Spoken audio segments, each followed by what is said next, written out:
አሰላሙ አሌይኩም ወረህመቱላሂ ወበረካቱ። እንዴት ናችሁ? ወደ ቤተሰቦች አላችሁ ወይ? ደህና ናችሁ? ሁሉ ሰላም፣ ሁሉ መልካም። እንግዲህ ከስንት ጊዜ መጥፋት በኋላ ዛሬ ተመልሼ መጥቻለሁ። ኦልሬዲ ወደ 5 ወር አካባቢ ሆኖኛል። በትክክል 5 ወር ይሆነኛል ቪዲዮ ከሰራውኝ እና ከሚዲያ ከጠፋው ማለት ነው። እንግዲህ ዛሬ ናፍቃችሁኝ እናንተንም ሰላም ለማለት እንዲሁም ደግሞ የሚጠቅማችሁ መረጃ ነው ይዤላችሁ የመጣሁት።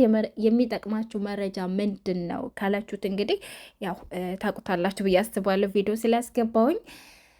እንደምናውቀው እንግዲህ አረብ ሀገር ስንመጣ አብዛኞቻችን ተጽዕኖ ያሳደረብን የከሌ ልጅ እንደዛ አድርጋ የከሌ ልጅ እንደዚህ ሰርታ ምናምን የሚል ተጽዕኖ ስላደረብን ያንን ስለምንሰማ ነው። አብዛኞቻችን በጣም እርግጠኛ ሆኜ መናገር የምችለው አብዛኞቻችን የመጣ ነው በእንደዚህ አይነት ንግግሮች በእንደዚህ አይነት ነገሮች ነው።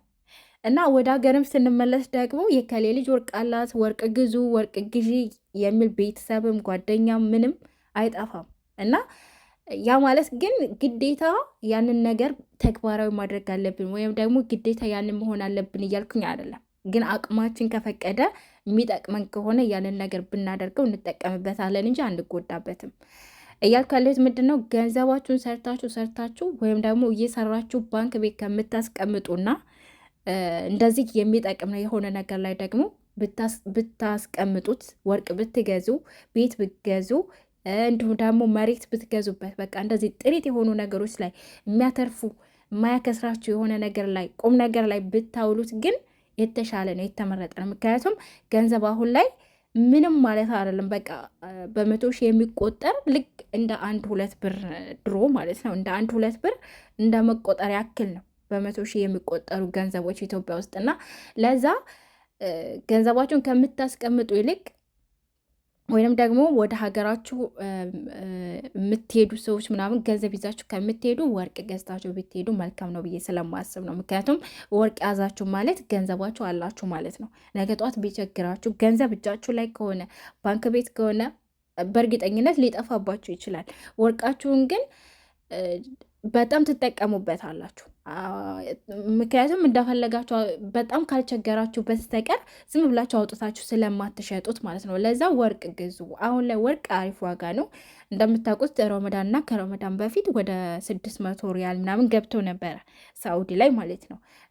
ያው ዱባይም እንደዛው ወደ 600 ሪያል ምናምን ገብቶ ነበረ። አሁን ላይ ግን ከኢድ ወደዚህ በ4 ከ80 በ4 ከ90 እንዲሁም ደግሞ በ5 ከ80 እና በ5 ከ90 እየተሸጠ ይገኛል። ስቲል እስካሁኗ ሰዓት ድረስ ማለት ነው። ከዚህ በታች ግን ወርዶ አያውቅም። ከዚህ በታች ወርዶ አያውቅም። ምክንያቱም እኔ በተደጋጋሚ ሄጅ ስላየሁት ማለት ነው።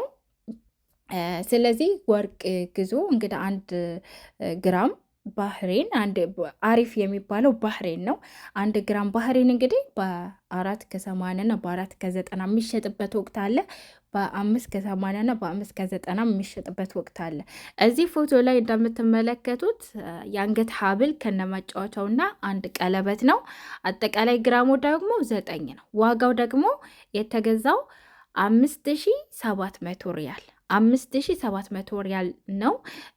እዚህ ጋ እንግዲህ ያው ምስሉ በምስልም እንደምታዩት ማለት ነው። በነገራችን ላይ ይቺ ጣቴ ላይ ያረኳ ቀለበት በነገራችን ላይ ወርቅ እንዳቅማቸው ይገኛል። አሁን ጣቴ ላይ ያያችኋት የነበረችዋ ከ2 ግራም በታች ናት። ማለትም 1.8 ናት። እስከ 800 ሪያል ትገኛለች። እና ምንም መጨናነቅ አያስፈልጋችሁም። ያላችሁበት ቦታ የማያሰጋ ከሆነ ማለት ነው በአቅማችሁ እየገዛችሁ አስቀምጡ። ያብሬ ነው አስቀምጡ። እኔ በጣም ነው የቆጨኝ። በጣም ማለት በቃ ከዛሬ 2-3 ዓመት በፊት ገዝቼ በነበረ ብዬ እየተጸጸትኩበት ቀን ቢኖር አሁን ላይ ነው። ምክንያቱም የዛሬ 2 ዓመት የነበረው ዋጋና አሁን ላይ ያለውን ስታስተያዩ ወርቅ እንደዚህ እየጨመረ የሚሄድ ከሆነ ይከብዳል ለወደፊት ለመግዛት ማለት ነው። እና ከቻላችሁ ገዝታችሁ አስቀምጡ። ካልቻላችሁ ደግሞ በቃ ኖርማል ነገር ነው፣ ምንም ማለት አይደለም ነው ማለት ነው። እና ይሄ ደግሞ እዚህ ጋ እንደምታዩት ይሄ እዚህ ጋ በእጅዬ ማሳያችሁ ግራሙ አጠቃላይ 12 ግራም ነው። 12 ግራም ነው። በጣም የወደድኩት ማለት ነው። ገንዘብ ቢኖረኝ በገዛሁት ብዬ የተመኘሁት እና ወደ 8000 ሪያል ነው። በነገራችን ላይ በጣም የሚያምር ገንዘቡ ቢኖርማ መመራረጥ ይችልበት ትላላችሁ። ለማንኛውም በጣም አሪፍ ወርቅ ነው። ስትገዙት ደግሞ የባህሬን ግዙ ማለት ነው። የባህሬን ነው አሪፉ ለኢትዮጵያ አሪፉ የባህሬን ነው። በነገራችን ላይ ኢትዮጵያ ግራምና እዚህ ሀገር ግራም እኩል ነው። ምንዛሬው ሲታይ ማለት ነው እኩል ነው። ግን ሀገር ቤት ታውቃላችሁ ይሸውዷቸዋል ምናምን፣ ብዙ መጭበረብሩ ሰዎች ሊኖሩ ይችላሉ። ስለዚህ ከአረብ ሀገር ብገዙ አሪፍ ነው ለማለት ትፈልጋለሁ ውድ ቤተሰቦቼ። እና በሌላ ቪዲዮ እስከምንገናኝ ድረስ ሰላም ሆኑ። ገንዘባችሁን አጠቃቀም እወቁበት። ገንዘብ ማለት ለአረብ ሀገር ሴት ገንዘቧ ነው የሚጠቅማት፣ ሌላ ማንም ሊጠቅማት አይችልም። ባይ ወዳችኋለሁ። ሰላም አለይኩም